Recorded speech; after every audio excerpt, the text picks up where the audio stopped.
어쨌든 자, 이 상법의 내용에 반해서 그 모양새를 바로 갖추고 있지를 못할 때에는 항상 문제가 따라오고 생기게 돼 있다라는 거.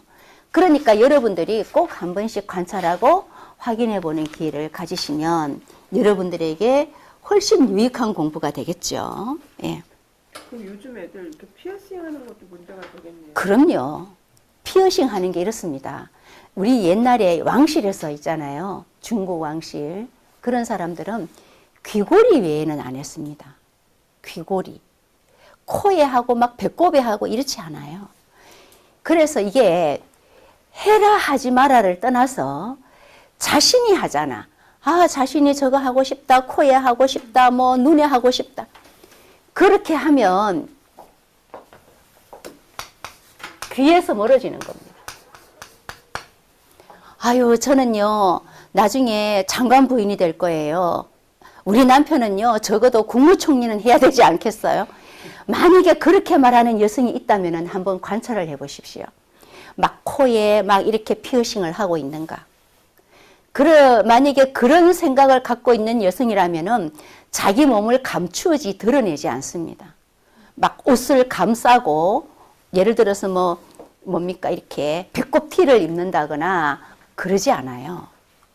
생각이 그냥 그렇게 누가 가르치기 이전에 자기 자신의 생각이 그렇게 돌아가는 겁니다. 그래서 이제 어떤 무속인이 이걸 배우러 왔어요. 배우러 왔는데 공부를 하다 보니까 이 피어싱 얘기가 나왔어. 이분이 이제 학부 출신이야. 대학교를 나왔는데 학교 다닐 때는 진짜 코에도 하고 배꼽에도 했대. 배꼽 티 입으면서. 그래서 이제 그때는 이분이 무속인 줄 모르고 내 그 지난 생활은 모르고 그냥 이야기했는데 그분이 상당히 이렇게 삐지지 않더라고. 대부분 보면은 자기의 약점이 들키거나 그것을 무슨 하자로 얘기하면 기분 나빠하잖아요. 근데 이분은 기분 나빠하지 않더라고. 실제적으로 자기가 배꼽에 피어싱하고 막 이렇게 하고 다녔대. 그래서 이제 이렇게 흉터가 여기에 딱 났어. 이마에. 흉터가 이마에 딱 났는데 그러면 다른 삶을 살아야 돼. 다른 삶을. 그래서 이제 무속인이 됐다라고 이제 얘기를 하고 있는데요. 다 이제 그만큼의 어떤 하자에 따른 대가를 치르고 사는 겁니다. 어떻게 살면 잘 살아있냐? 나중에 장명 가면 이야기를 하는데요. 만약에 이제 아들과 딸을 낳았는데 만약의 경우에 이제 아들이나 딸의 이마에 흉터가 있다. 넘어지고 다치고 해가지고 그러면 방편으로 이거는 방편입니다. 방편으로 성을 갈아주는 방법도 있습니다. 다른 삶을 살아야 된다고 하니까 그게 아버지 성을 따르는데 엄마 성으로 바꿔주든가 그것도 하나의 아이의 인생을 위해서는 좋은 방법이다라기보다는 그냥 그렇게 할 수도 있다라는 거죠. 그렇게 할 수도 있다. 그냥 이제 참고적으로 말씀드리는 겁니다. 좋은 방법이다는 아니고요. 자, 눈썹이 없는 것과 같은 사람은 고독하다. 있는 둥 없는 둥 눈썹이 확 퍼져가지고 이렇게 있는 둥 없는 둥 이거를 이제 누리끼리하게 퍼져 있는 황방미라고 그래요. 황방미. 누리끼리하게 퍼져 있는 눈썹. 너무 짙고 빽빽하여도 고독하다.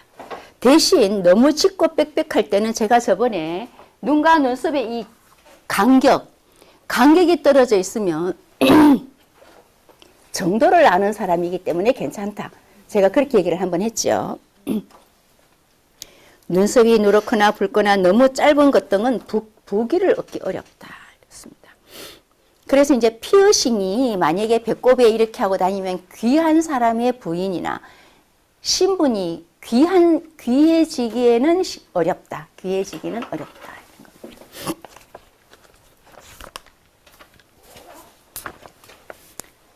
자, 눈썹은 곱고 가늘고 가지런하고 초승달 버들잎같이 생긴 것이 상격이니 총명하고 명예가 있다. 눈썹은 너무 진해서도 안 되고 또 너무 있는 둥 없는 둥 밋밋해도 안 되고요. 눈썹의 모양을 이렇게 갖고 있으면서 맑고 깨끗해야 됩니다. 자, 눈썹 털이 맑다라는 기준은 털과 털 사이에 살피듬이 보여야 됩니다. 예를 들어서 어떤 눈썹이 맑은 눈썹이냐, 이렇게 눈썹이 생겼을 때 이 털과 털 사이에 살피듬이 보여야 돼요. 살피듬이 보이면은 맑은 눈썹입니다.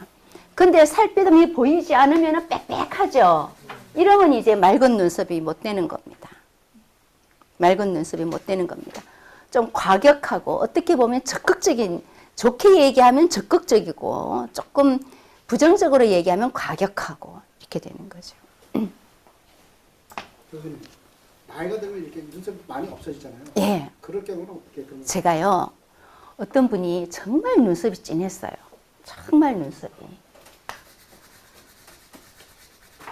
근데 이렇게 눈썹이 진했을 때는 자기가 마누라 때문에 속이 썩어가지고 정말 옥상에 올라가가지고 투신 자살이라도 하고 싶었대. 근데 이 사람이 마음을 탁 비우고 마누라하고 이혼을 탁 해서 시원하게 그렇게 속을 태우다가 눈썹이 빠지면서 눈썹이 정리가 되더라니까요. 예. 아니, 이분이 성형외과 의사입니다. 눈썹이 정리가 돼요. 이게 있잖아요. 어떻게 이 상황에 따라서 다른 거예요. 상황에 따라서. 참 신기한 걸 내가 발견했습니다. 예. 그리고 이제 이분이 그러고 난 뒤에 또 재혼을 했어요. 재혼을 하고 나니까 아무래도 이제 재혼을 하니까 또 시달리잖아. 그렇죠? 예. 또 다시 진해지더라고. 예. 그래서 이제 그러고는 내가 못 만났어요. 못 만나고 뭐 크게 만날 일도 없고 이래서 안 봤는데, 예. 그런 걸 제가 이렇게 관찰했습니다. 한번 여러분들도 관찰을 해 보십시오. 마음속으로 생각하고 쭉 두고 보는 겁니다. 어떻게 한 달 후에 어떻게 변했나, 2달 후에 어떻게 변했나, 예, 챙겨보는 거예요. 그래서 눈썹이 정리가 됩니다, 선생님. 나이가 들면 없어지니까. 예, 나이가 들면 아무래도 그런데 있잖아, 나이가 들어도 눈썹이 이렇게 그 색깔이 변함이 없어. 그러면 자기의 그 강직한 성격이 그대로 갖고 있다라는 겁니다. 사람이 예를 들어서 여러분, 나이가 들면 어떻게 돼요? 다듬어지잖아. 젊었을 때는 성질 내다가도 가정 가지고 여기 시달리고 저기 시달리고 하면은 자기 성격이 다듬어지고 어떻게 돼요? 이렇게 좀 순화가 되잖아요. 근데 사람에 따라서는요, 전혀 그렇지 않은 사람이 있어요. 60, 70이 돼도 그대로 옛날 성격 그대로 갖고 있으면서 가족들을 막 힘들게 하는 그런 남성들도 있거든요. 그런 남성들은 눈썹이 아주 진하면서 그대로 살아 있습니다. 성격이 이렇게 마모가 되고 또 다듬어지면은요, 눈썹도 순하게 다듬어집니다. 그러면서 나이가 들면은 이게 조금 뭡니까? 그냥 좀 기가 팍 죽어서 살잖아요. 예, 그러면 이제 눈썹이 힘이 없어요. 힘이 없습니다. 특히 이제 제가 이분을 들어서 이야기하면 김지아 시인 눈썹 한번 보십시오. 굉장히 젊었을 때 눈썹 이렇게 보면요.